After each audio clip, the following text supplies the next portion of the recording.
I read The Hobbit. You read The Hobbit? Yeah, I sat there and I tried to read that. I pretended to read The Hobbit is what happened. I'm so dead. I believe The Hobbit was the only one of the... I read The Lion, the Witch, and the Wardrobe and The Hobbit. But the rest, I tried to read Prince Caspian and the other ones, and it just... The Lion, the Witch, and the Wardrobe. C.S. Lewis, yeah. Like, it's a whole series, like... That shit had put in my head that, like, to have, like, some kind of, like, maternal ice witch babe, like, give you sweets or whatever. And, that's all I wanted in life when I had the Lion, the Witch, and the Wardrobe. Yeah. Was just to be, like, abducted by some like, evil witch with whatever those were. Dumplings? They made them sound so fucking dope. Not dumplings. Drops. Dewdrops. Sugar drops is what they call them. They're like citrus candy. Yeah, I remember they made us read... Yeah, it was The Hobbit, and then... So I had to read those around the same time. And then I tried to read the other books that came after The Hobbit, and was just like... No, I can't read the whole... Because I was like, oh, I like this one book from the series. So, of course, I would like the rest of the series. And the same with The Lion, the Witch, and the Wardrobe. I was like, oh, I read this one book from the series. So, obviously, I would like the other ones. No. I just pretend that I read it so that I could, whenever the movie was on, I could be like, it's not as good as the book. Like, this is okay, but it's not as good as the book. I would know. I read it. The book is way better. I fake read That's it. literally what I actually did with Aragon. You remember Aragon? Mm-mm. It was ass. It was like, it tried to come out. Was that the one about like a dragon or something? It was like, Lord of the Rings is hot. We're just going to do Lord of the Rings. Wait a minute. I think I know what you're talking... Is that... They made a movie, right? Yes. And was it with like the dragon that like he like needed like the heart or something? Nothing story ever. And they were just like, we're going to... Lord of the Rings did so well, we're just going to pump out a book and a movie as fast as possible. You know. Yeah, kind of. The common practice in Hollywood. Is everything okay? Yeah, it's totally good. It's something like between Lord of the Rings and Dragonheart. Mm-hmm. Yeah, I watched Dragonheart was about as far as I went. That was with Sean Connery. The movie. I didn't read any of these books. First of all, I was reading Stephen King or Mad Magazine near exclusively. Stephen King is too spooky for me. Just the covers look spooky. They had like blood. But they didn't create different languages from different worlds that didn't already exist, and I had to like immerse myself in and then care about people and then watch them all die and be like, oh yeah, this is a parable for other things. Yeah. Which is a lot of what Stephen King does too, but it says fuck and he fucks people up real bad. Yeah. Wait, was Dragonheart the one I was talking about then? Yes. It could have been. It was a very similar concept. There was one where it was like dragons coming over regular times and military was fighting dragons with like artillery and shit. You remember that? I don't. I remember the one where it was some kid that had like a homie that was a dragon or whatever. And then ended up giving him like the apple. Like the dragon gave him the heart or whatever. Yeah, that like was at the end. Dragonheart. Okay, yeah, that's what I was like, dragon. which I figured, but I was just like, I don't know. Which is a great movie. I definitely cried. For its time. Yeah, I cried when I was younger watching that movie and just being like, oh my god, he was such a good friend. He gave him his heart. Oh. I was like, the dragon didn't have to die. What about Those Double assholes. Dragons? Yeah. Anybody remember Double Dragons? What? Yeah, I do. It was a video game which they turned into a cartoon, which they made into a movie, all with diminishing returns. Yeah. The video game was just like a side-scroller beat 'em up with multiplayer. It was, you could do multiplayer, and you could each be like a different colored white ninja. What? And then, like, eventually they got these masks that gave them extra powers, like. I remember They like heightened their abilities, and they got like a just pretending to sword read that the book lit up. again? It was Ooh, like excuse green. me.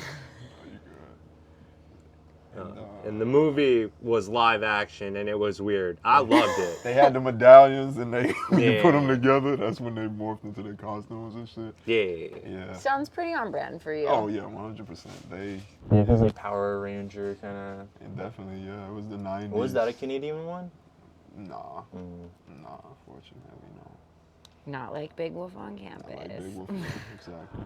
Yeah, I thought that dragons were real, and I was like hell bent on proving that they were real and stuff. And I was like trying to figure out like Dragons are real. Yeah, don't let the American government. It's just the cloud. depiction of them that might be more like legend or myth. But like Komodo dragons exist.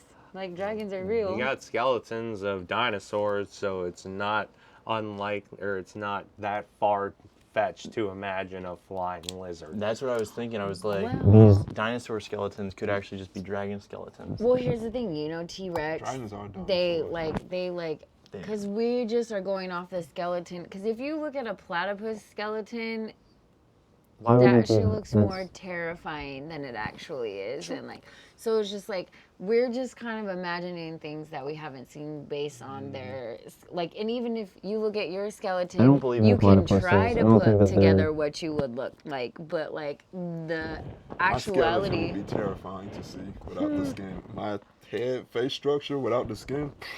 Terrifying. But here's the thing, like they can try to put it together and imagine like, oh, this was you have bone structures that say that you're probably from this region, which means your features probably look like this and blah, blah, blah. And you can put it together, but they can maybe come close, but for it to look exactly like it. Anyways, to my point, dinosaurs.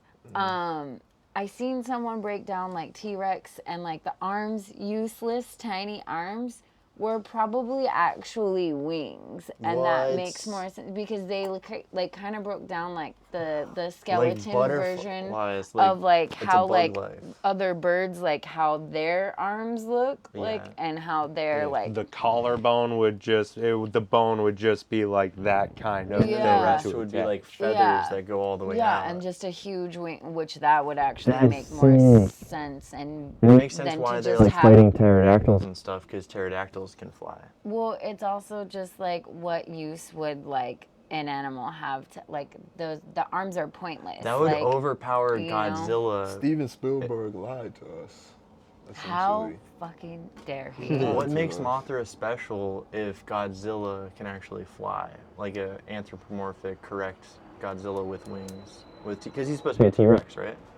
No, he's a giant radioactive Well, lizard. first of all, That's what he's a T-Rexes she, are. and don't misgender Godzilla. Is she according to the 2000 Yeah, the version of American God's? eyes. Yeah.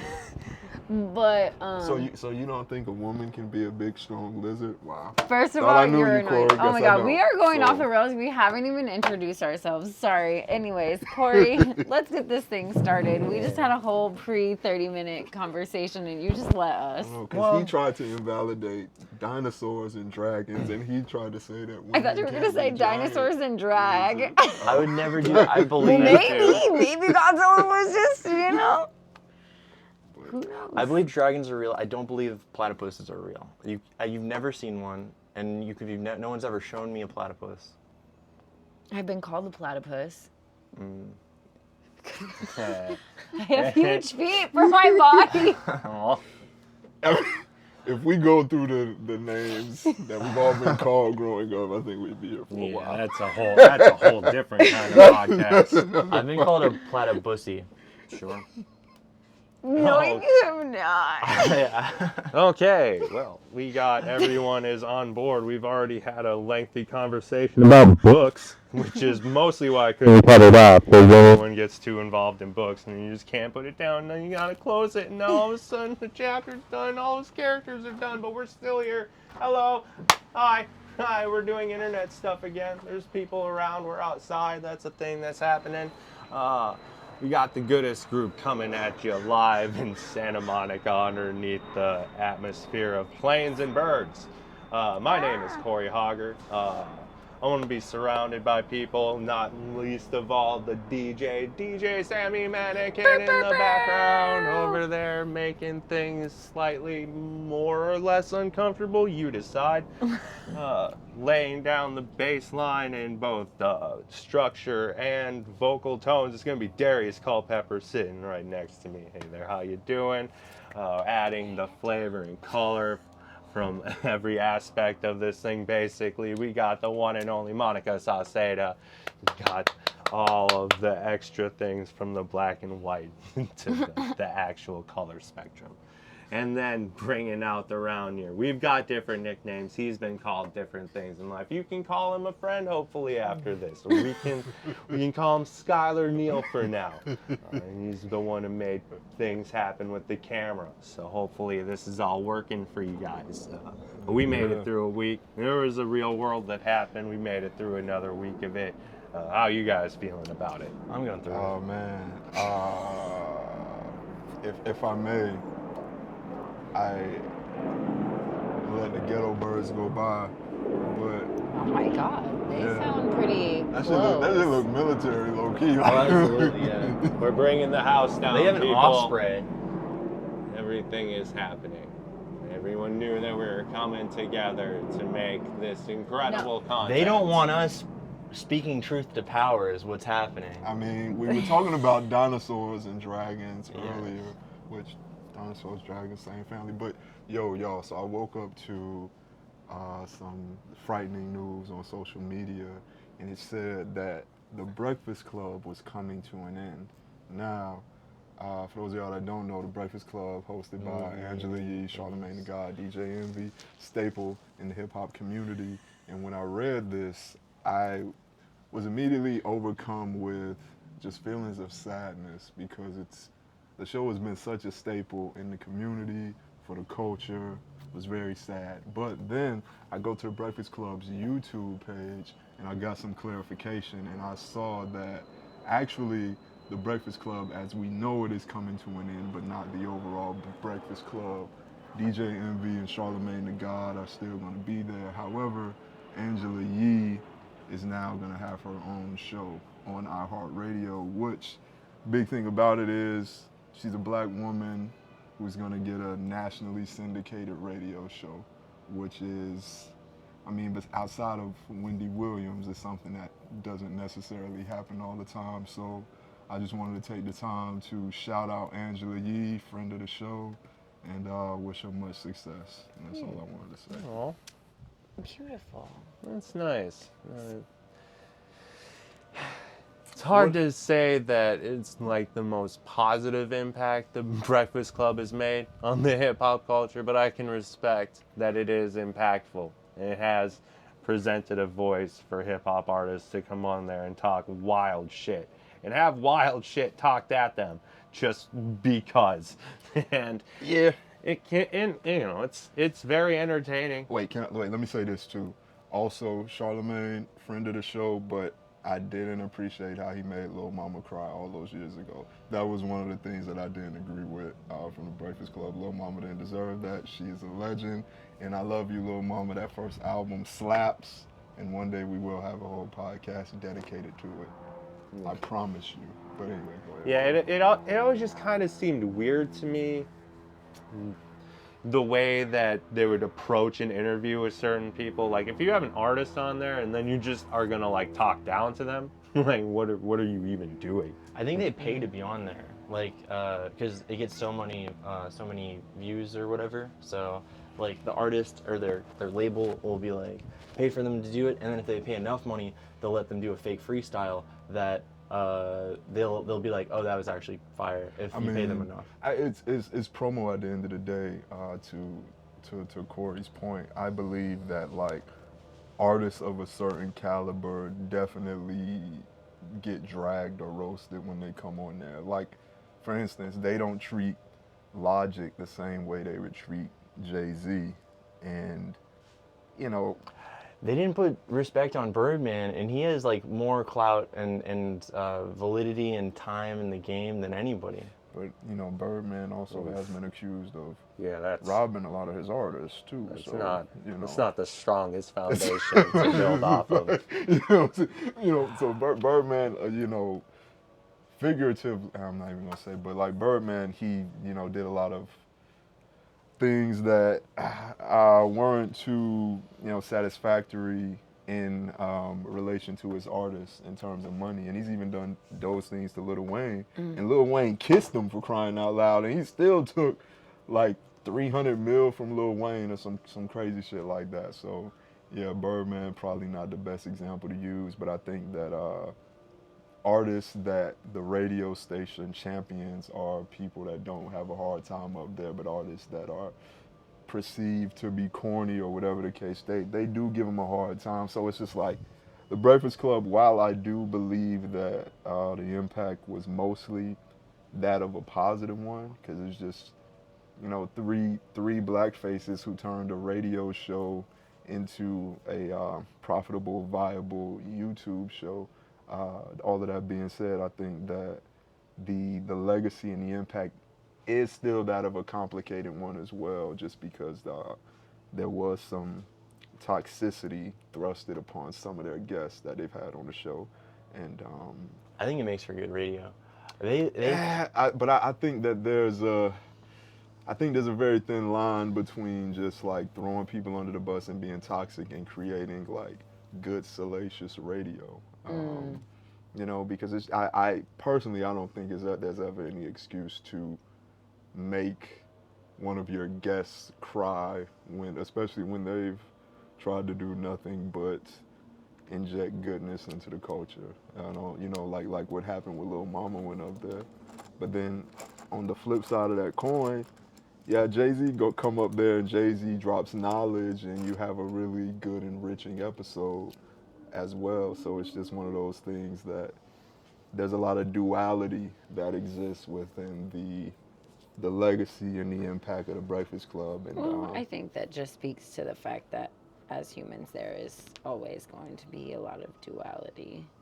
That's fair. I mean, and it's actually appropriate that you would say that, because they used to call Tupac Mr. Duplicity, because he would have one record talking about hoes and shit, and then another record empowering women and talking about Brenda's got a baby and Dear Mama and things of that. Brenda. So I think like duplicitous nature, I think is prevalent in all of us, and so. But if you're gonna stake your claim in journalism, the whole point of it is to gain, like an honest insight into somebody, which doesn't insofar as wanting to put out information about people, everyone assumes like, okay, if I put out the negative spin, more eyes will get on it, and that's shown through numbers, but it's not the end all be all. Yeah, it's really unfortunate. Someone even told me, because like I have a friend that really pushed her TikTok, and then she was like, oh, look, a butterfly. No, but she was just saying that, like, she would go and comment things that could be perceived as negative, but I knew that it wasn't, but kind of like a joking, like, oh, because she's like, people love to see fighting in the comments, like arguing in the comments. And I was like, damn, that's crazy. Like, people just really feed into it. Like, even if you're trying to do something positive, people like to see other people talking shit about the thing that you're doing positively or trying to the make true positive. nature of man is very like. I don't know if it's our true nature. I think it's just easier. I think it probably might come from fear. So like when because so we're aware of so much different bad shit that can happen. We just are waiting for bad shit to happen most of the time. So when you see bad shit, you're like, that, fucking, that's what it was about. And then just to be able to have other people express sentiments that you might feel but haven't articulated, seeing expressions made that other people have presented makes people feel less alone in the like suffering of it. Misery loves company.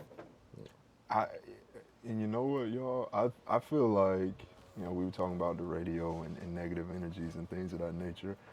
I do think that, and y'all might say this is a reach, maybe, I don't know, or y'all might agree, but I do believe that one of the figureheads or the lightning rods for a lot of the negativity that is put out on the airwaves and that does kind of trickle down to social media, I honestly believe that Howard Stern is one of the main culprits for that shit. Sure. And I think that this isn't even a conversation if he doesn't reach the national prominence that he did, because, you know, whether we like him or we don't fuck with him or not, like, he is very much so like the template or the standard bearer in terms of like being a radio personality or a shock jock or whatever you want to say, and being able to turn it into like this multimedia career. And so I think a lot of times, like, people who call themselves journalists or things of that nature maybe forsake some of the hallmarks of true journalism just to say, hey, like,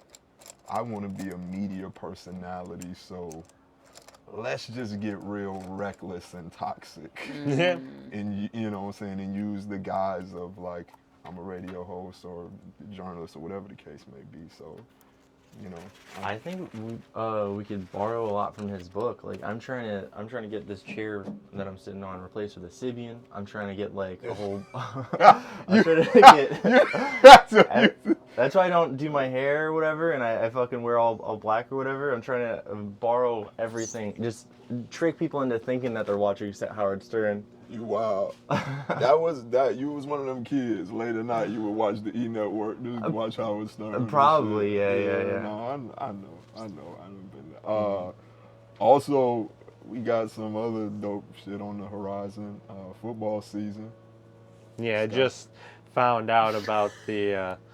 Just not a smooth transition. Also, we got some other dope shit. Like, just what were we talking about? That was dope. Corey was like taking it back. He's like, all right, we're doing it. I love All right, that we're doing it. We supported him in that. We just like, okay, yeah. Like, I Football season, yeah. You, the transition. you didn't even try for that one. I didn't know, my bad. It just was like, you know, I don't know. I didn't want us to like go too deep in the depths of that. So Well, I mean, you know, like, it's we gotta because we got its some own metal sort of shit, toxic so. broadcasting system. So, True.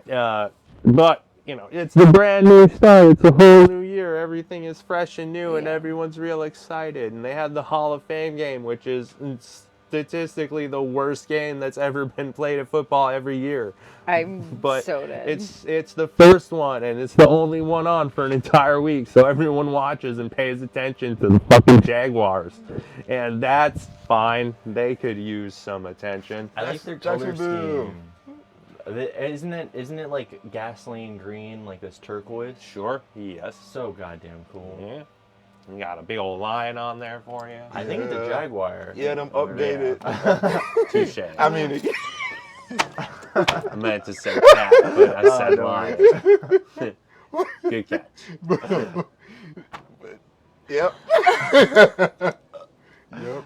Viewers, we promise, give us enough time, and one day we will be as toxic as Howard Stern and all those other people we talked about. Just give us time, guys. Give us time. Give us time and views. Yeah. Subscriptions. Give us time, Subscribe. views, subscriptions. Yes, thank you. So we're talking about football season, Corey. Just real quick, like this season, what team are you going with? What team are you hitching your wagon to? Well, I always hitch my wagon to the Vikings because I'm a masochist. And they're the best chance to make me feel good about something in the middle of the season and then just totally shit the bed by the end of it. So I'm pretty on board with that. Your cousin knows, right? Yeah. You try. He did. Arguably, Dante Culpepper was the best Vikings quarterback to have ever played in the uniform. You could say Fran Tarkenton, but he was scrambling around in the Ice Age. He wasn't throwing passes and making plays. He was just surviving. Dante was actually capable of making plays in an era where superstars were emerging, and he was able to complement the weapon of Randy Moss that had been brought upon us like 2 years beforehand or whatever. So like, and since then, the best we've got was Case Keenum. Fuck Kirk Cousins. Because Case Keenum knew how to survive and move around in the pocket. That's just like the trademark that you do need to be able to have to be a Vikings quarterback. You need to be able to run. Because they'll have all of the pieces, but that front line is not great. Yeah. It's hard to keep up with monsters on the side of it. No offensive line is going to be able to be consistently great against any defense. Yeah. Nah, yeah, truthfully, that eventually that pressure catches up. There is just monsters, bro. Because like I've had the benefit of also having like defensive players be pretty dope on the Vikings team. So I get a lot of chance to see them fuck up plays for other people, which is also fun. That's if our day is gonna be fucked up, we might as well try and fuck up someone else's day too. If I can be the Packers, that's the best case scenario. We can fuck up a Packers boo day. The Packers. Oh yeah, you hate Packers too. The Bears. Also, because Yeah, we have the truce. It's like if either one of us can be first, we're like good. As long as it's not Green Bay. I'm in a different conference, so I don't even have to really see all that much during the year. Here's my thing. I don't super follow any sports, honestly. I enjoy watching a game here and there. I would rather be at a football game and experience it, like, because being a ex-cheerleader or being a cheerleader in the past, it was definitely something where it's just like, I just enjoyed being there, like, you know. So I like sports, but to sit down and watch it on the television is just, it's not like really the same kind of energy. And I know it's just like, obviously these people are far like superior in, you know, talent and skill than the people that I was watching. At the time, which was in like high school and college, you know, and junior high. But like being there gives it like a different like energy, and being so close, like I'm literally right there on the side. Field, and you're just like, type of energy. like you feel like, oh yes, this is my fucking team, you know. But like to feel like that, I like kudos to people who are able to feel like that without being on the sideline for real, like that are just that's how like, people buy tickets. That's how they get people to buy tickets. Exactly. But people, well, I'm saying like even without being like at like being at home and being in your jersey and like my grandma, you never seen football energy until you see my grandma praying about a football game. That's amazing. That's some different shit, and I love it. Yeah. But yeah, so it's just like, but for me, I don't know if it's just my attention span, and it's just like I'll watch for a little bit, but then I'm like, okay, I'm like, because I'm not there in it, and like, like, did you see him? Like, you know, and like losing my shit. So I just don't really like super follow, but I do pick teams because I'm like, okay. For me, I did choose Chicago only because I was living there and I was in high school the last time they made it to the Super Bowl. Yeah, with Rex Grossman and Devin Hester. Shout out Devin Hester. Fucked it up so bad. They got one touchdown. And it was most spectacular touchdown. It was so, and we're thinking, oh, this is great. But for me, I think what it was more so than like the actual team, it was how the entire city came together, and it was just like, it's different. Like, yeah, like they do stuff like that here in LA, but not really. It's not the like, same. It's not the same as, well, even Midwest when the Cubs won, it didn't matter if you were a Sox fan or not, because they hadn't won in so long, and it was like a win for Chicago. Like, the city lost their shit. Like, everyone comes together, and everyone's like, it's on the radio. It's everybody's walking by in their gear and in colors, and everyone's like, hell yeah! And everybody's just like super excited to just be alive, and like seeing that like sports can actually do that for people, like just like that's nice. Yeah. You know, like it really just brings people together. Although there are toxic, as with everything else, like there are toxic sides of it and stuff. People take it very seriously, even though it's just a bunch of dudes throwing a ball at each other. Yeah, but because it is something that, like, it really just gives people hope, and it's both inspiring and depressing simultaneously, because you're like, wow, this is what we have to live for. These are the things we fucking, these are the things we get excited about. Like, these are the things that give us a break from our monotonous lives, you know, like, and this is something, we live through these people, you know. My friend, so that happened when just after I graduated high school, and my friend ended up working on a horse ranch with Rex Grossman. He had interactions with Rex Grossman on some horse ranch on the fucking year that they went to the Super Bowl. Oh my god. It was just fucking wild. Just having that because it does bring out, it sparks reflections of just connection with other people. Yeah. No, big facts, man. Also, something I wanted to share with y'all too, that I've been trying to do with Mo. I've been trying to get Mo into the WNBA. Now, well, somebody's got to get into it. I've been trying to do it subconsciously though. So what I do is when I'm watching it, I pretend to have a lot of fun. Because I want her to associate WNBA with fun, subconsciously. So, do you know anything about the Minnesota Lynx? Very little. More. All right, listen to me. I'm more of a Chicago Sky person because they have my favorite player, Candace Parker. So that's where I lean. I get that, but the only reason why I bring it up is because the Minnesota Lynx won like 4 championships in the last decade. So like they're probably one of the winningest teams in all of Minnesota history, and no one fucking knows about it. Damn. So we can get anyone to care about WNBA.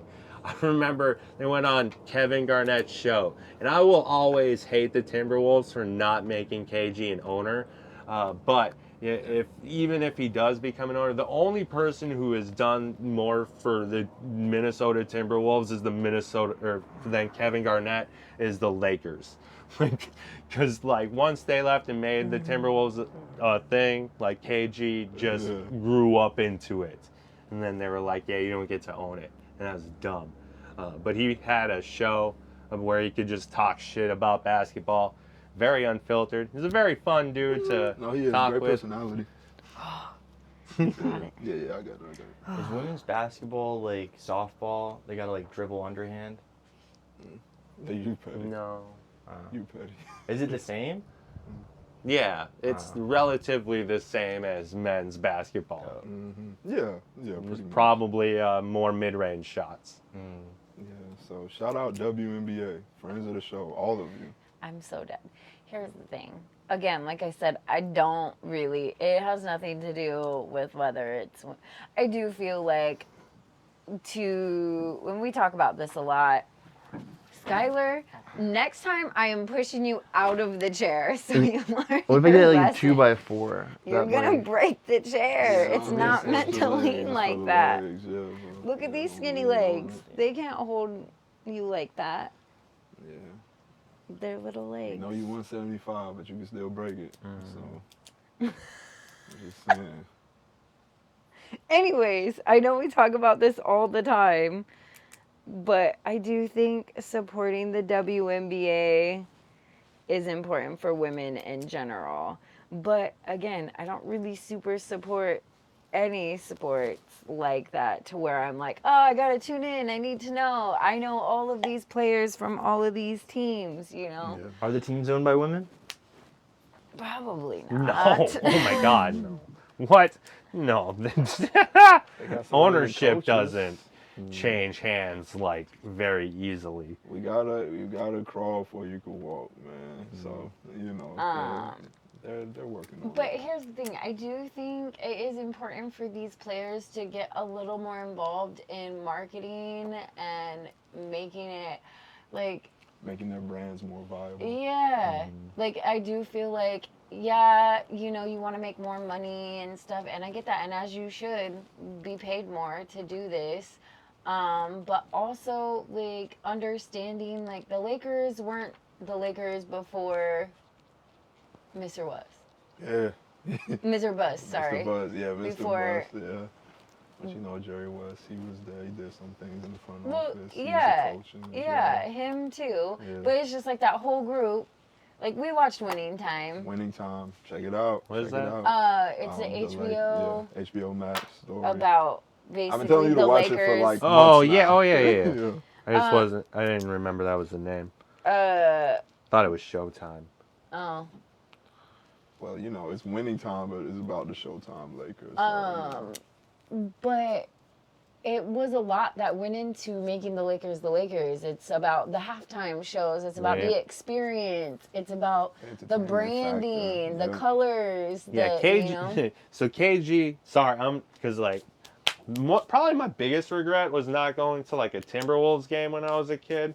Because like I had an uncle who worked for a place that would be able to get courtside seats or some shit like that, and I just never went because I was a country boy and going down to the city just wasn't that big of a deal to me.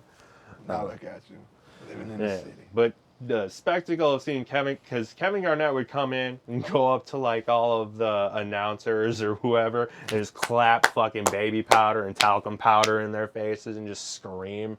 Oh Just, my God. He was a madman about it. He would go out there and talk mad He's a shit to wild boy. everybody. He was a lot. The characters that get involved is the main reason why I end up following along with things. It's the story. The Yeah. story keeps you. And I think kind of understanding that, I think they're just so focused at trying to, I think just as women in general, we need to stop trying to keep up with the boys and like, you know what I mean? Like just do this in your own way. What is marketable, like, you know, It's fair. about, you know, Trying like, to think of what the actual name of it is, but the women's variation of the football is pretty dope. oh, the LFL. I Oh, used to Lingerie want, Football League, yeah. I did want to, okay, so for the longest time, when I was living in Yuma, I was trying to, for like 3 years straight, I was like, oh, how am I going to get out to this audition, this, You could have been a good running back. bro, like low-key, I was just like, oh, I think I could do this. I'm tough. You don't have to run super, super long distance for like long amounts of time. I'm good in short spurts. Like at the time I was really like, I was fit, you know, I was younger. I like to roughhouse and stuff, so I was just like, this can get out a lot of aggression. It'll be great. It'll be like my springboard. Like I'm ready to flip the league upside down. I'm the star they need. I was so convinced. Like, Oh, man. I never made it out here, which was probably good because I probably would have like severely injured myself. Like bitch, you already have bad knees. Like, what the Get fuck? chopped out Yeah, the first day like- of practice. Bro, just knee out of socket, just done. Oh, All gosh, dreams shattered, like right there on the spot. Like my knee has popped out during a dance routine for like a performance before. So it's just like, and you really thought you were gonna be out there like, A stand-up performance? Be embarrassed. no, cheer routine, yeah. But yeah, like just moved it the wrong way. It was like we do a lot of the whipping motion, you know, where we're like, you know, and then you do that. But like my knee went like this. like, because it was like an in and then an out, like, motion. And when it went out, I felt my knee keep going. And then I was like, fuck. And then I like whipped it back because I just like had to pull it back in. And then I was just like laying on the ground because thankfully it was during like practice. Like we were actually just practicing and my coach was like, get the fuck off the floor. What are you doing? And I'm just like, ah. I was like, coach, my knee. And she was like, you're being dramatic. Get up. And I was like, oh my God, why is everyone like, I'm actually hurt, you assholes. It's the girl. Yeah. Like the girl who cried. It's still getting mean girl. But here's the thing though, like because I was always the bitch that caught everybody. Because I was like, no, I was trained and it was drilled in my head. And I just couldn't fathom that people, like, if their flyer was flailing, they would just move and let the bitch fall. And I was like, you can die. Yeah, right. Like, yeah, that's she bad. can get hurt. Like, you're going to get hurt less than she will get hurt just That's by... not squad goals. Bro, at all. And it used to, like, piss me off because, like, I fucked up my collarbone trying to catch a bitch that was, like, you know, like she came down really hard and the dude that was the back spot, instead of doing like blades underneath, like, cause you're supposed to catch like behind here, you know, like underneath the pits, and I was on the side. So it was like, I'm here, another girl is here. There's a guy that was the back spot that so he catches like the back. He catches the back and he did like this instead of like this, because this is better, because if I like if she comes down too hard and you get hit in the face, a slap, open hand hit is legal. It just doesn't count as like as I'm assault. just used to selling it. I'm sorry, it's in me. No, but like an open hand, it doesn't, even in theater, like you learn how to like stage slap someone. Like it's not gonna hurt as much as a fist to the fucking face. I have chipped teeth. I had a chip, there was like a hairline fracture on my collarbone. That shit never healed the same because his fist went through like my chest, like with like her body. And because I was on the bottom, like you seen those little, what's it called? The cradle or whatever. It's Newton's pendulum? Cradle, right? Where it's the balls that you like.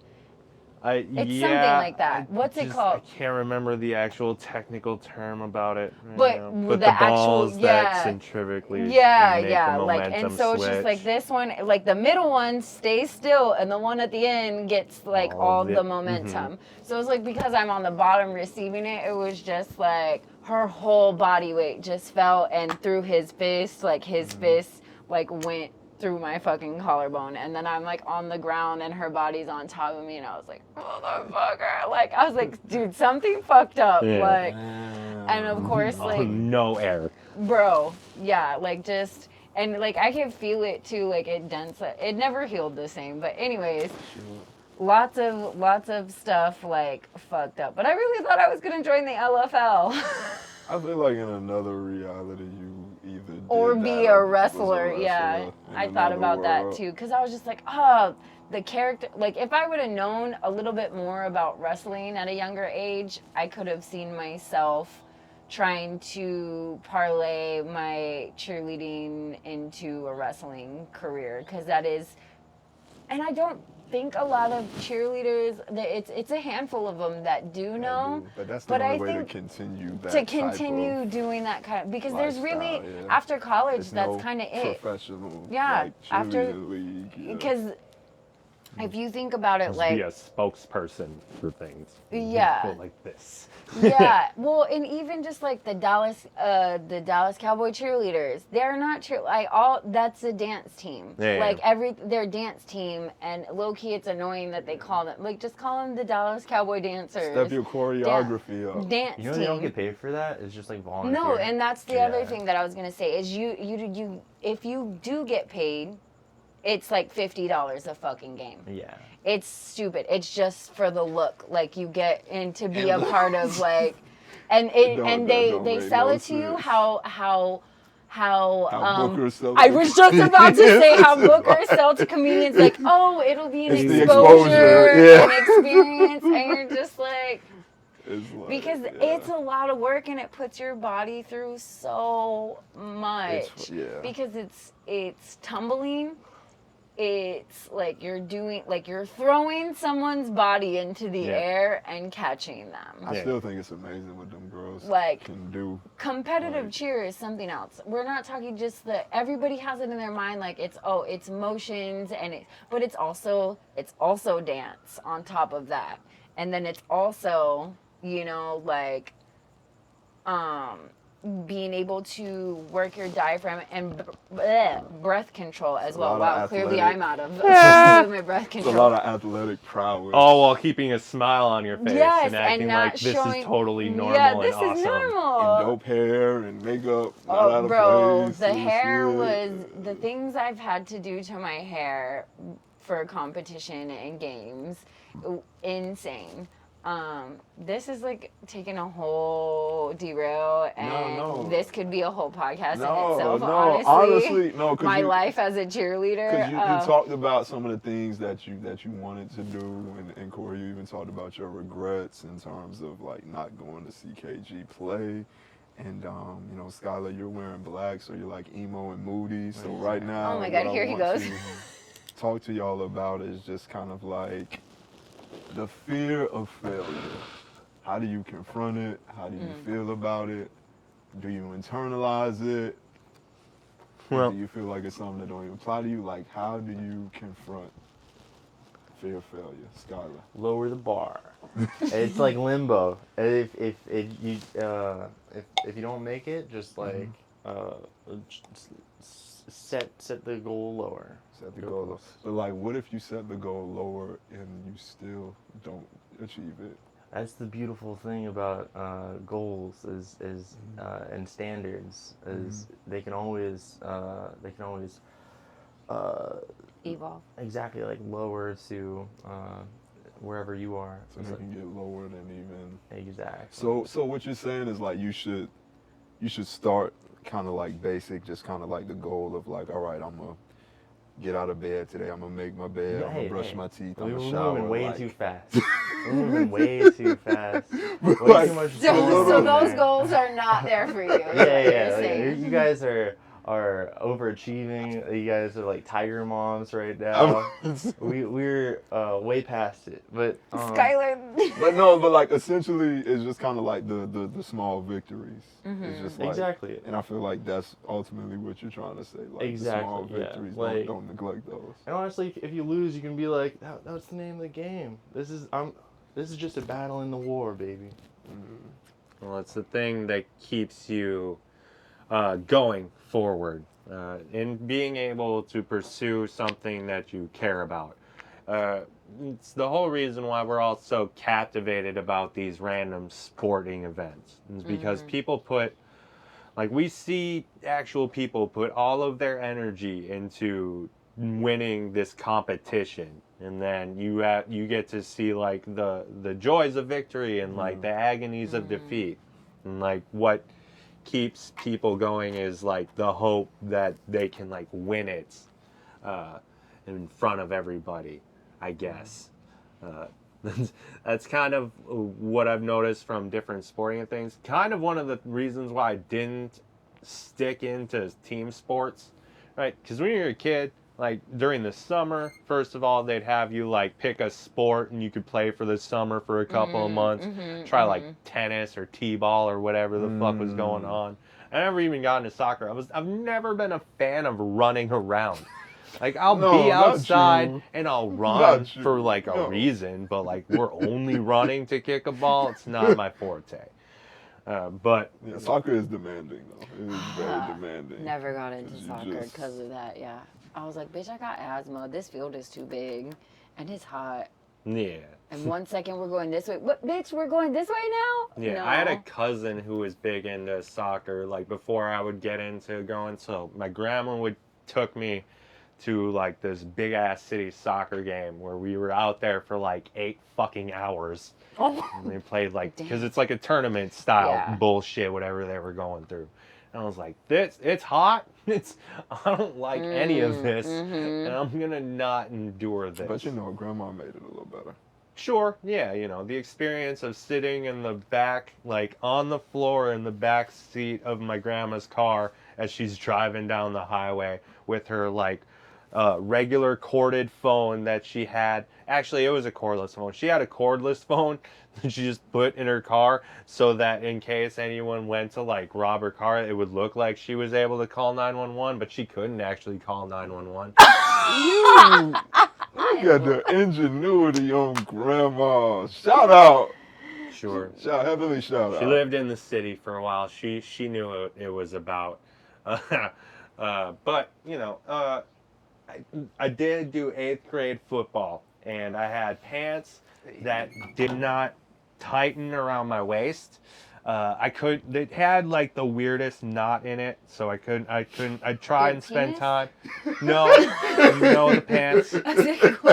Like the spandex pants. Because they're, you know, it's got like this whole tying system to tighten it, so like when you're moving around, it does like all the extra padding doesn't make it slide down. Well, I couldn't ever tighten them, so I would always be going out there and my pants would be falling down. Did someone pants you in the middle of a game? No, I would just always be pantsing myself. So like anytime I'd have to move further than like 5 yards, I would just get like. I'd have to like pull my pants up and shit. No. Bro, every coach that was a part of that team, y'all are not friends of the show. Bro, why didn't nobody pull this young man to the side and say, let me help you with They your made me a pants? receiver and a cornerback. Hey. So like we ran 0 passing plays. So, like it was 8th grade, bro. Our quarterback was like 5 foot nothing. Yeah. We're not throwing the ball anywhere. Oh, no, you shotgun. And it was B squad. I was on so I had B squad and A squad. Yeah, I remember none that. of it mattered. Yeah. You know, truthfully. So, okay, in reference to like fear of failure, Corey, do you feel like time in failure? Do you feel like the notion of running out of time, like, is that like something you prescribe to? Like, I want to accomplish something Kind of. in this amount of time. Because you end up, whenever you have a quiet moment and then you just kind of sit there and you have things that you want to accomplish, you start configuring, I start configuring all of like the different scenarios of like, what could happen, what could not happen, like all the different variables that could interplay in things. So you tend to spiral out every once in a while. And what helps me stay grounded is just recognizing the aspect of the long game. So like learning to incrementally move forward. The war. Sure. Yeah. And a loss is just in the battle. That's fair, but learning to not approach everything like a battle is also important, because that's how you overwhelm yourself, and then you get to a point where you exhaust yourself, and then you just kind of can't move. You're just in survival mode all the time, and then your body just decides, you know what? Yeah, we're just gonna stay here because I'm exhausted from thinking about all the things that could happen, and I'm just too tired to do literally anything else. So being able to move through that is just learning the patience of having experienced things over and over through time. Because when you are young, everything's so brand new. And you're experiencing basically everything for the first time, and like you're just feeling things. You don't necessarily know how to feel about them, or like, so having the scope of other people around you, like going to public school, for better or worse, it throws you into the public, and you learn that it's like it's a breathing thing in and of itself, like. Because everyone, you're put in a group of strangers who are like roughly the same age as you, and then you got an adult who's like, sit here, learn a few things, and to fucking try to be better. And no one really knows how to deal with everything. and I would used to get very overwhelmed. Just being like an only child and an introvert, going into like a fluorescently lit giant ass building, it's not my favorite thing in the world. And also just being prone to being the kid who has the goofy pants, who just is like being weird. Like I was just a magnet. So like I would always feel like people were seeing me and judging me. In reality, no one really would give a shit. You realize how self-centered, like once you realize that everybody only cares about themselves, really then you just kind of get to a point where you're like, okay. Yeah. So like we're all side characters. Yeah. In everyone else's story. Yep. Yeah. But we can choose to be like the main character of ours. And I was always aware of the importance of how people perceived me. You can only be so aware of yourself without other people being aware of you. So like when I'm in social situations, I guess the dissociative part of me reading the situation in the environment looks at it like, okay, people will know that you're here. It's best to try and blend it and just do like the fucking exact thing that you're supposed to be doing. But then I would have to try and learn what the exact thing I was supposed to be doing was. And that's exhausting in and of itself. And I get tummy aches and I feel uncomfortable all the time. And be like, can I just like go home?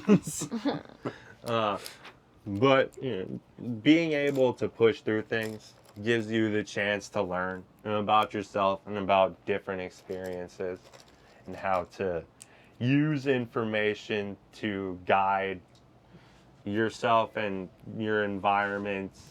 And like if you see other people going through other shit, you can be like, oh, having gone through this, I've learned that you can make it through. It's gonna suck probably for a while, but then you'll get some time to breathe and look back on it and be like, well that sucked, but it's over. About it now. Yeah.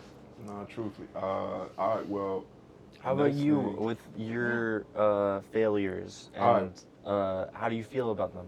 Well, first, I wanted to ask Corey one more thing. What would you say to your younger self? Let's say your 12-year-old self or 13. This kid that was like riddled with certain anxieties. Like, what would you tell him if you could talk to him? Yeah, there's no real answers. It doesn't. It's nothing I say would really make much of a difference. That's what you. All right, good. Because I used to think about that, like what, as I was a kid, I would be like, what would the future me want to say to me? So, you see so being inundated with so much television when I was a kid, I would just be in front of TVs and just watch as much as I could watch. And just trying to take in as much of the world. Because, like, that's your grasp of the world when you're a kid. Like, you have your home. And then the outside world is in a box. You can see the whole outside world from there. Then when you go in the actual outside world, it's like hot and you gotta ride a bike everywhere. I loved the real outside world growing up, though, sure. Low key. I was definitely an outdoors kid. Mostly because I was a tomboy too. I was like running around and I had like a little 10-speed. It was sketchy. My friends would always be like, oh, this bike, if they ever got on it, they'd be like, this is sketchy. And then I learned that, like, oh, I got like a fucked up bike. I didn't know that it was fucked up until someone else told me that it was fucked up. I thought it was just that's a regular life. bike. Yeah. You don't know you're fucked up until someone else tells you you're fucked up. And they're like, oh, I thought I was fine. I thought this was normal. I didn't know what you were saying about the outside.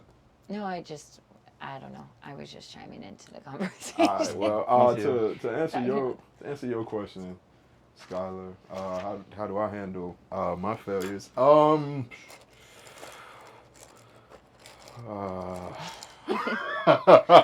Avoidance. I mean, when you fail so much, you kind of just, you just let it flow. For me, man, just really just understanding that the things in which I do control are finite, and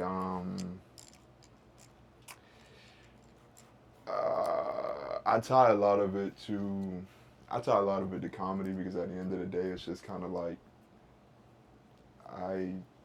I'm of the belief that I don't know much, but I know how to do comedy, and that's the only thing that I feel like that's the only hill that I can die on and say unequivocally, beyond a shadow of a doubt, I know how to do it.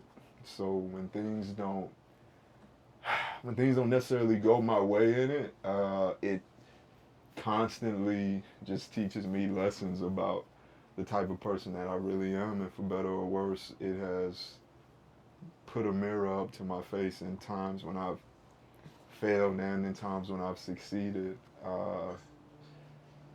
The failure has shown me that I just have a lot of work to do on the inside. The failure has shown me that there are things that I need to dispel outside of the inside of me. Because I'll give y'all an example. I was on this comedian's page who will remain nameless because I just don't want to give that nigga promo on the podcast. Yeah.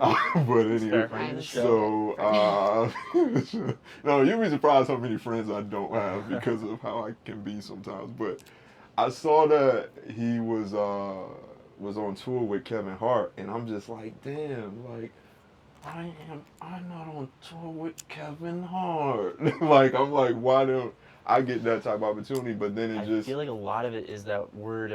I never can remember the word, but networking. It's the other one that starts with the H that it has to do with like your friends and family and getting no, jobs. but Nepotism. That's all. I said all that to say this is it's kind of like failure has shown me that the things that I don't have are solely because of me and what I haven't done, and so I try to not like pout on these hills because where I'm at exactly right now is based upon all of the decisions that I made, prior to even getting here. So at the end of the day, I can't really look at anybody with any sort of like vitriol, honestly, except myself, because it's like all the decisions I made in the past have like, put me in a space as to where I am on fucking the social media. Like, well, how did this nigga get that and I didn't? It's just because you're friends with me and you're not friends with Kevin Hart. You fucked up. That was a bad choice on your end. Hey, I fumbled that ball, but it's just you picked the wrong one. So for me, bro, it's just like that's how I kind of view failure and shit, and it's not necessarily like a fear anymore. It's just kind of more so just kind of like, hey, nigga, you know what I'm saying? You put yourself here for what you didn't do. Like, you didn't go and network at the such and such. You didn't do the XYZ and this, that, and the third. So it's just kind of like, that's how I view it more so. It's just a me thing, It's just, it's just me. I mean, that's fair. Holding ourselves accountable is helpful in moving forward. It's probably the best way to move forward. Like knowing how to monitor your actions and like focus your way towards doing something prosperous in the way that you want to do. So for me, in the concept of comedy, I viewed myself as a comedian as a kid, basically after I shit my pants in school, because like I just sat there Corey, and I just it was just like a fundamental mistake. So like I was afraid of going to the bathroom in school. I didn't like public bathrooms at all, ever. I didn't like the narrow escape from the toilet front. I didn't like any part of it. Maybe you died in a bathroom in your past life. Sure could have been. It's probably just like the vulnerability about it, but then because I would need to take a shit in the morning, I would just sit there and I would just be like, I'm gonna not shit, like basically every day. And then all of a sudden, one day it just didn't work. Oh my God! And like my Corey, body, your poor tummy. my body failed me, And I just sat there in my failure. This is why you were getting tummy aches. Well, like, yeah. At school. Yeah. It wasn't anxiety. You had to poop. Probably, yeah. Only 3 things certain: death, taxes, and shit. And Corey, you found that out the hard way, bro. Yeah. So it's Did you just kill the joke by coming the next day and trying to do it again? Like that got a No, laugh. I don't think I did it the next day. It did happen again. I think it might have been within the same week. But You gotta space it out, yeah. Where are the adults, man? Where are the adults protecting the kids? Go ahead, Corey. I'm just... they were trying to find the reason why things smelled around me. No, Corey. No one knew it was secret? Well, I didn't say anything. Hell yeah. It's not something that would have been unnoticeable. That is Did it just fall down your ingenious. pants? No, I had briefs on, so like I did eventually go to the bathroom and I dumped out the load. No! Please tell me you tossed the underwear. I did not. I was No! a polite boy. I didn't want to make the garbage. I didn't know what to do with them, so I kept them on. Damn. So everybody was just laughing at the smell. They didn't even have like anybody to laugh at. They were just like, "This is wild." And Yeah, then, probably. No one knew. That's wild. At least he ain't do like CJ Kelly. And I like, just no sell the fart. No. He did exactly that. remember, no, CJ was in this like I think like some parking garage. He used to tell the story all the time, and he had like shit in his pants or whatever, and he like took the underwear off and he threw them out. And the wind caused it to like go to Land the on garage somebody underwear. else. And he heard like somebody say, "What the fuck?" Oh, shout out to CJ Kelly, friend of the show, man. Wherever you are. What? Yeah, you know.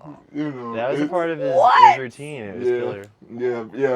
That was one of the funnier CJ stories that he would tell. I cannot. But I've always been able to be a public pooper, okay? you have, I've gift. been able, That's a I've been gift. like, okay, we fart, we poop, like, can we stop this myth? Girls don't poop, like, and we don't fart, like, we have the same body Well, parts as y'all, other than, like, I've our seen private. plenty of video evidence online to. I'm sure you have. That feels on Probably. brand. Yeah. But, no, dude, I was cool with it until like I started to feel kind of, that state. Well, it's always junior high. That's when you You're start all coming awkward and everyone's against, the whole world's against Yeah. you, even your hormones. I think and once I got to high school, I was fine. I was like, fuck it. I mean, I still dealt with people like teasing me and stuff, but I think I was enough in my own that I was like, fuck it. Like, this is a you thing. This So isn't a you were me secure thing. enough by this point. Yeah, but until other people started making me feel like I should be ashamed to go poop, I was like, oh, I have to poop. So shy. Like, no, I wasn't. Like, I would have to tell my friend, be like, girl, like, it's bathrooms for a reason. There's Yeah, bathrooms facts. everywhere because it's natural to have to use the bathroom throughout the day. And they're placed in places so that we have a facility to go to be able to do this. Now, I understand they're disgusting. Follow my cousin, her bathroom ratings on TikTok, because it's a little thing she's starting to rate bathrooms, not only for like the cleanliness of them, like, but like, the whole presentation. the presentation, which doesn't have to do solely with the people that are meant to clean them. Y'all are fucking nasty. Just because it's a public bathroom does not mean, like, don't, like, treat it like your home bathroom, or don't, because I've seen some people's bathrooms, but, like, understand that other people have to use this bathroom, and y'all just be disgusting. I've had to clean up human shit way too many times, and I'm just like, who the fuck raised y'all? Who raised y'all? Because somebody has to clean it up, especially if it's a public bathroom. Like, it is someone's job to clean that up. Like, just be mindful of that, because one day it might have to be your job to clean that up. It was my job. I was an overnight janitor for Walmart through college, some part of it, and I still didn't do it. That was literally my job. Child, we already knew that. How Already long knew did you didn't this do job it. last? I think a good while. Like, I had it for When did they catch on that you weren't actually cleaning the bathrooms? maybe a month and a half, something like that. Yeah, I got like 8 hands. Well, there was one dude who they loved. Everybody loved this guy. He just walked through all confident, like high five people, like the nighttime manager, show finger guns. He'd be there for 2 seconds and then he'd be gone. And everybody just assumed that he knew what he was doing, and he was like the lead janitorial person or whatever. And I was like, I never saw that guy. I was like the new guy. And you know what he's doing now? He's opening for fucking Kevin Hart. Fuck that fucking guy. Cleaning up shit everywhere. But right before I got fired, I found out that they had the guy in, and he came in this like nice new red Mustang, and he had been stealing tons and tons of time by just logging in. He'd just clock in and then clock out like You know online. what? Good for him, because fuck Walmart. They do not treat their employees the way they're supposed to. But that's a whole nother point. Who does, honestly? Right. But We still have to hear about how you view failure. it depends on if we're talking about life failures. I really just try to temper expectations sometimes that way. I hope for the best, plan for the worst, which isn't necessarily always the best way when you're someone who's anxiety ridden, because you can think of a lot of the worst. Sure. But it's just trying to be nicer, I think, to myself, and give myself the grace that I try to give other people. Now, when it comes to life choices, it does get to a point where, like, you know, I'm just like, girl, we got to do something. Like, this is not, you know. Yeah. We were talking about being in fight or flight mode, like in survival mode, like, and I think since I've moved out here, it has been like that, like one thing after another. Like, we were talking about roommates and how many times I moved here before I moved into this space, and thankfully I'm blessed to have like my family here. But when I first got here, like, we weren't necessarily super close, and I did like make an effort to come visit and stuff once I started like being out here more. But before then, it was definitely just one house after the other, and just one job after the other, and just trying to survive. And you get caught up in that, and you forget why you came, and then you beat yourself up because you're not doing the things that you actually came out here for, and you're just so tired, and you just don't have the energy to do said things, and then you're trying to figure out how to do it in a way, and this is no shade to anyone who does do this, but I understand something that most people, like, that I think people think that, like, getting sugar daddies and stripping and doing, like, being like a sex worker and stuff like that, like, oh, that's the easy way out. The truth is that shit is not easy, and not everyone can do that. Like, shout out to like, I tried. I tried to get a sugar daddy. I tried stripping. Not everybody can do that. It's like, but like and it's also like the things that it does to your psyche as well. Like, it all takes a toll. It does, and it's just like, and people like don't, like, everybody thinks, oh well, I can do that, and the truth is you probably can't. Like, you probably cannot. And kudos and working to at them. McDonald's, the money ain't fast enough for everybody. It's not, and like the truth is trying to decide whether I'm ready to go through the psychological repercussions of doing something like that. Because even though, like, I dress pretty comfortable and stuff, but if I have to turn it on, I'm a bad bitch. Like, okay, and I definitely, like, I could, like, if I wanted to, but I just don't think I have it in me to be able to do that. Like, mentally, like, I'm not stable enough to be able to do anything like that. It's like trying to keep yourself online with the cheerleading team, but you're just by yourself, and you are totally vulnerable and exposed. Yeah. In the hopes that you're gonna get a profit from being totally vulnerable and exposed. Yeah, and it's just like, and then that just weighs into just your self-worth and other stuff, and then just being I remember there was one point in time too, where like I think one of my lowest points was definitely, oh, and mind you, since I moved out here, it's moving a lot. It's not really chasing after my dreams. The moment I did start to get some traction and was starting to go to flappers and stuff, and they were putting me on shows, the fucking pandemic happens. I lose my fucking job. I was finally at a steady job that I was getting paid enough to sustain a comfortable enough life where my bills were paid. I was able to eat. I was able to still have a little bit of extra money to be able to spend on myself. Granted, I wanted to blow my fucking brains out every other day because I was fucking miserable, but I was even still making time. We had just gotten in a starting relationship. to see a light. Yeah, and I was like, okay, things are, and then the pandemic happened, and it was just like a giant meteor just like hit my world and blew that shit up. So now it's like picking up the pieces and trying to put things together and trying to be like, hey, this isn't a giant failure. This is just life sometimes happens like this.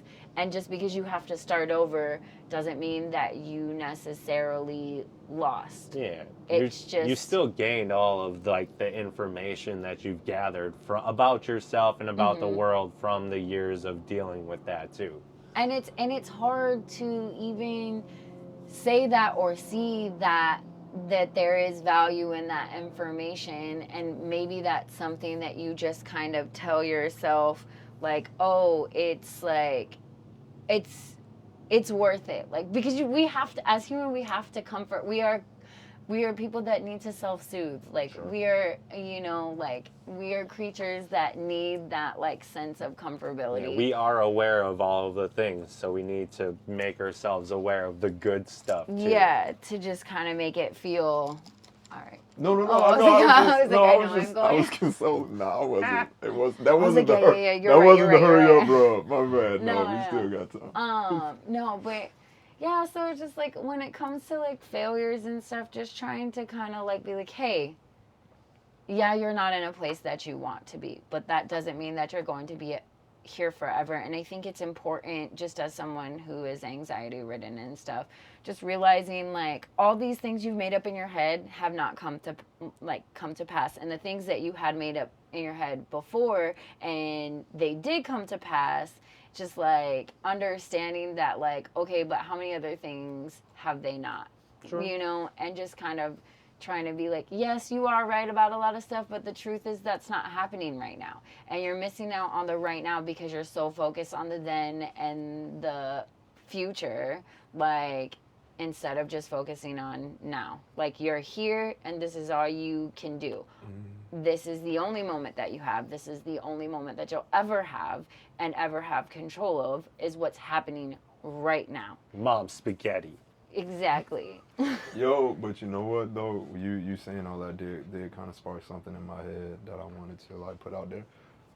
Failure has like also taught me how to live, and what I mean by that is just like, even when everything isn't going my way and when I don't feel like I have like something grandiose to look forward to, I still have to live and wake up every day and try to put my best foot forward. And so that is the one, I think, silver lining in failure for me is just learning that like, even when you don't have the prospect of a great show or like you're gonna be signed or some shit, still gotta live. Even though I don't want to fucking do it, even though I wish Skylar was Kevin Hart, like I still have to fucking live, even when you don't necessarily like. Sometimes I don't necessarily feel like I have a future to look forward to, but it's just kind of like, this right here is the future. Yeah. You know, so it's just like, wherever is around your body. Yeah. It's So in I'm the just like, proximity of when the sun goes up and down. yeah. So It's I'm just tight, like, Hank. I don't know. I'm having fun. you're having fun. I'm dying.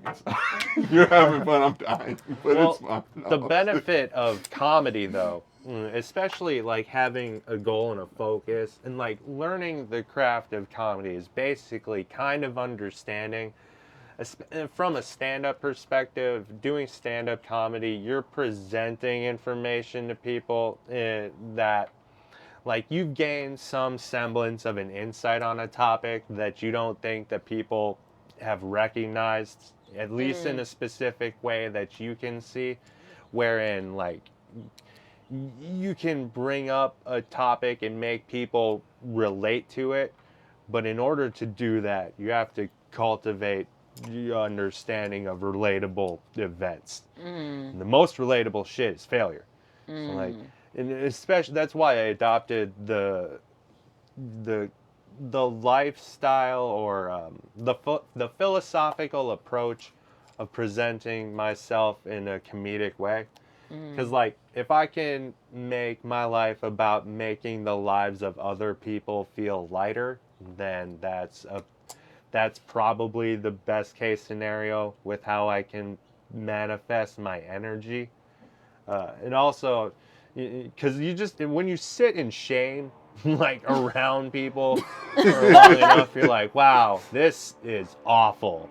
And if I'm going to get ahead of this, I'm going to have to like just not be ashamed. So like, then you got to learn what all you're ashamed about and basically fucking confront it.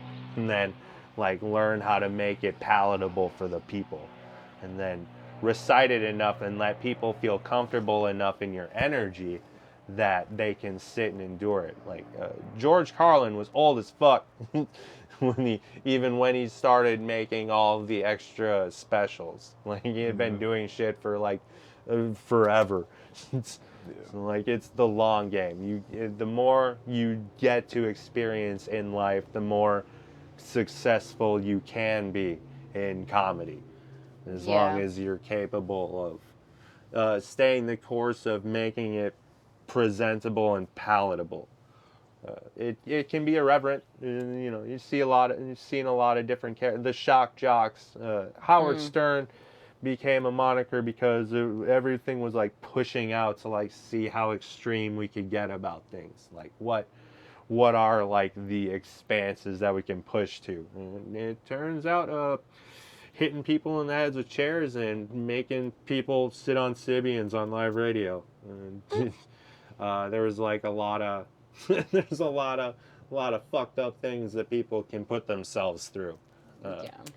But I do agree with like putting your energy in for comedy. I feel like that has been one of my inspirations to do it as well. It's just like life is shitty, and if we can share a moment and like laugh at the shit that's happened, you know, like the unfortunate things that we go through, and somehow make it funny, and if we can share this laugh together, like I think it's a beautiful thing to have a room full of people. Like don't necessarily I know that I've always like enjoyed the power of laughter. Sure. You know, and just that like being able to provoke people to laugh, you know, and even if it was at my own expense.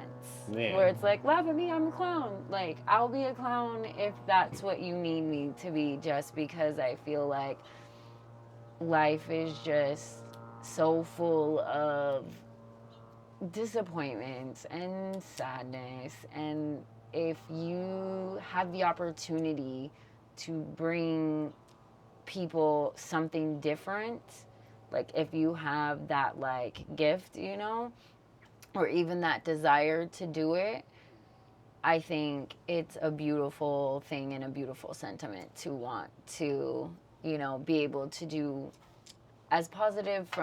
create a positive from your negatives for other people to also enjoy and share with you. You know?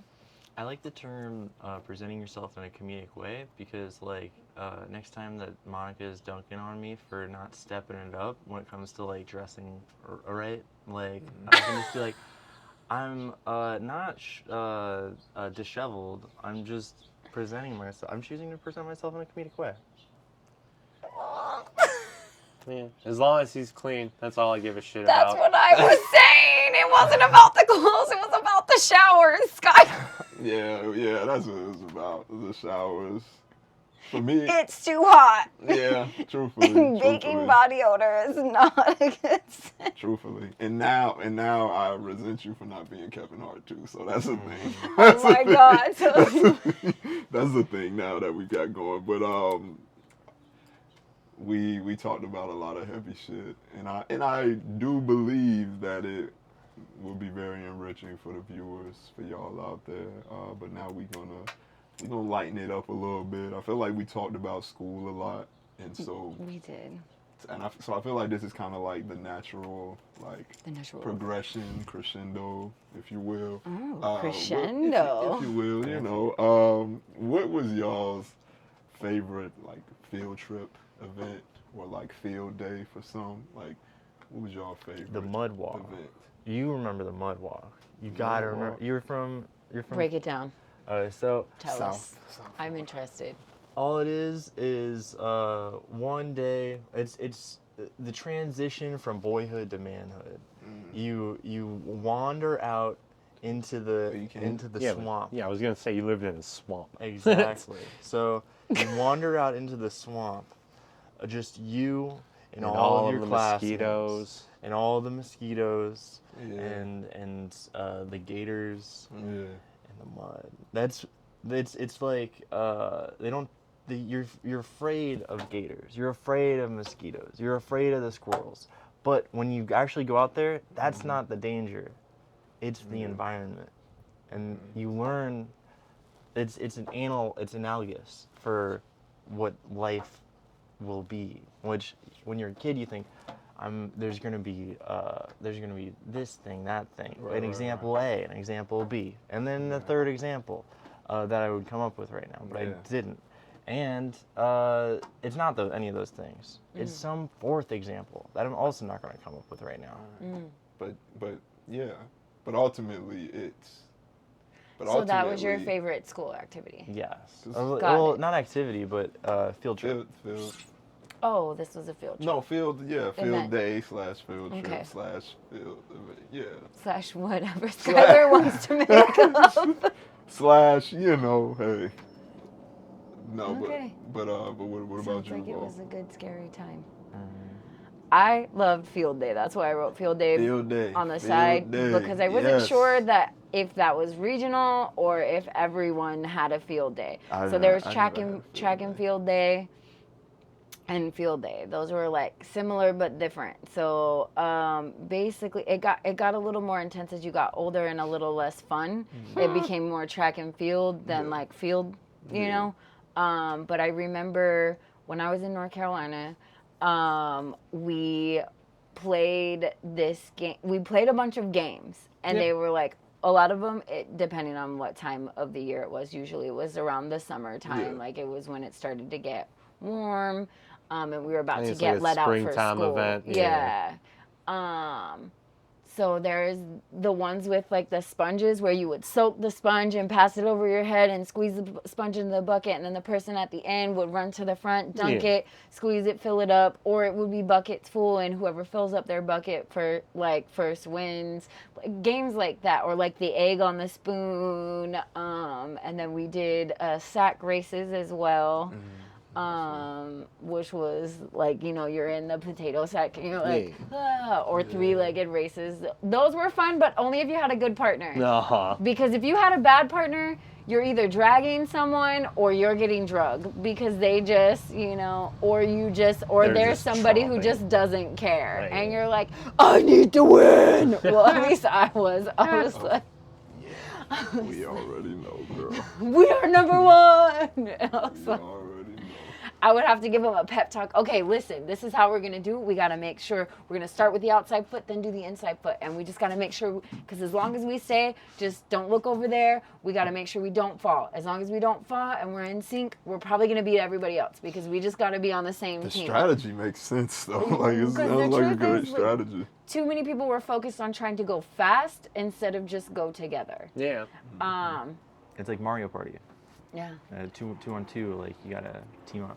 So those were fun for me. Now when it started to get to like track and field day, it became a little less fun because then it was like sprints and like the not so fun stuff. Yeah, but I did always enjoy a good game of kickball. Kickball was a lot of fun for me as well.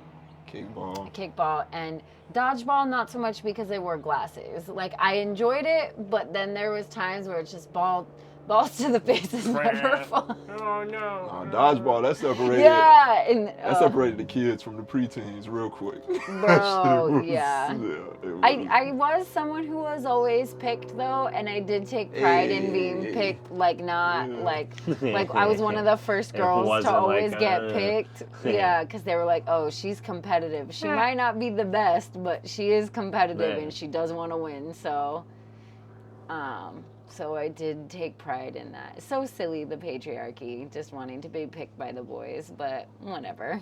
I was like, yeah, I'm so good at this. Fuck yeah. So stupid. Fuck yeah. But I feel like for our field days in elementary school, we would have like design T-shirts for our classes. So like I think it was the classes. It might have been the grades, but you'd get like a character, and they'd be like a white or gray T-shirt, and then everyone would sign the back of it, and everyone just goes out in the field and coalesces into a bunch of random activities. I always loved the high jump. I was very bad at it, but the padding was a lot of fun to jump on. Yeah. So I would always try and gravitate towards that and jump on it. I didn't give a fuck if I was gonna jump higher. Yeah, bro, high jump. I wished that I was good at it, but I could never. I was like, yeah, the whole I've always had a low mechanics center of gravity. Back. My ass always brought me back down. So I was like, oh, okay, so I can't. I got no over hops. like a fish. No hops. Yeah. But watching someone do it well is one of the most beautiful things to like, because you just see the arch, and then the legs come over, and sometimes they kind of like flip a little bit, like some people do a little like, but it's so cool to watch. And I remember there was this one girl on the track team. Her name was Beatrice. She was like the track team all-star. Like she did everything. She could run, she could do the high jump, and she was winning like prizes and shit. I got 6th in shot put because I was a sturdy bitch. Yeah, I was a sturdy bitch, so that was where I shined. But yeah, not shined enough apparently, but but yeah, I remember I would just watch her and I would be like, God, I wish I was like Beatrice. Is high jump the one with the stick? It's the pole across it's the that's opposite holding. limbo. Yeah. I feel like that would make you like I'd get speared with that immediately. Like you're supposed to jam it into the ground. That's pole vaulting. Oh, okay. And I don't think they let you do that until like high school. Yeah. Oh yeah. But I remember field days. I never lost my. I wasn't very good at long jump either. I was better at the long jump. That's the one where they got the dirt pit and you take your few steps and then you see how far you can go. I was always disappointed when I looked. I was like, damn, that's it. I was flying. Right? I was like, and you would give it your all too. You're like, that last jump, and you're just like, reach. And you just really thought that you were going to like make it. And I would just always have to tell myself, fall forward. Because if you fall back, like that takes away from how far you went. Like right. You gotta put your feet out forward as much as possible. Yeah, and then just like, like it's dirt in the face. But I can see you trying hard in that. So hard. It's so. When I was in elementary school, I went to a very like low-funded school, so we had to kind of get creative sometimes with the activities we did. So. We did something that was equivalent to a field day. We would play this thing called chair ball. And essentially what it was is we move all the chairs in the classroom. We put a chair at each end of the room. Are you making stuff up too? No. I'm just kidding. No. This is actually a thing that we did. We put a chair at the end of each room, and the object of the game basically was to get the ball through the legs of the chair. It was a ghetto-ass game. Kids playing this game full contact, no pads, and kids definitely got hurt. I actually ended up getting kicked out of the game. Of course. Because there was this, no, because and I hope somebody that I went to school with is watching this, man. People always left me hanging. So there was this guy in school who would he would always play rough and very aggressively, like in these games and shit. And he was like, he's bigger than all of us. He was tall and shit. And this boy was me. no, and I just had reservations with the way that he played. So like, it was some of the most fun that I had in school because like I ended up punching him in the face, and they kicked me out immediately, and like all of the students were mad at me, and they felt like I was a bully when in fact he was the bully, and I felt like I was standing up for the other kids, but nobody else saw it that way. Revisionist history. And the villain never knows that he's the villain of the story. I was not the villain. It's okay, But Lex. anyway, that was the day. That was the time where I didn't have many friends then, But anyway, it was still a fun game, and I really enjoyed it. It's something I think about often, and wish that hopefully maybe one day I could play some chair ball in the future. God, Yo, we have 4 chair chairs. ball? We have 4 corners. Let's do it right now. It was, remember, you put it one end of the 1, 2, room, the 3, other end of 4. the room, and you just... It's like soccer, but with chairs Yeah, and on a exactly. smaller scale. So much Yeah. more fun, a lot less like breathtaking. Yeah, exactly. And I like, made up a game called Tape Ball one time for my students. Where Really? we got just like a ball of tape. Just bat it around. No, you would throw it, and it was also to like kind of help them with like just like thinking quick and like numbers and stuff. But you would either count. If I said a number, we would count down. So if I said 5, 4, 3, 2, 1, and they would have to toss it. Like if I tossed it to you, you're paying. Like I said 5, I tossed it to you 4, 3, 2, 1, and then when it got to the last people, I got you. No, you good. but yeah, you can only do from 1 to 10, and then when it got to the last 2, I would make it like harder and be like 6 minus 4, and then it'd be like they would have to think like what it was quick enough to be able to throw it back. I would have loved to learn like that as a kid. And then so yeah, and you had to catch it because if you dropped it, you were out, and if you took more than 3 seconds to say your number, you were out. Like so, it had to be Nice. No, like that's they're actually- just 5, 4, 3, 2, 1, actually and one of then them yeah, ones. and then sometimes I would tell them, okay, now we're going up, so it would be like 2, 3, 4, 5, 6, but you had to be paying attention to what was going on. Anyways, Man. Monica teaches stand-up comedy classes, courses. it so was these are actually local. preschool. I'm dead. These are local comedians that Yeah. I played. I made it up This for is my just to kids. pacify Punchline, Yeah. quick, set up. I was on the plane and.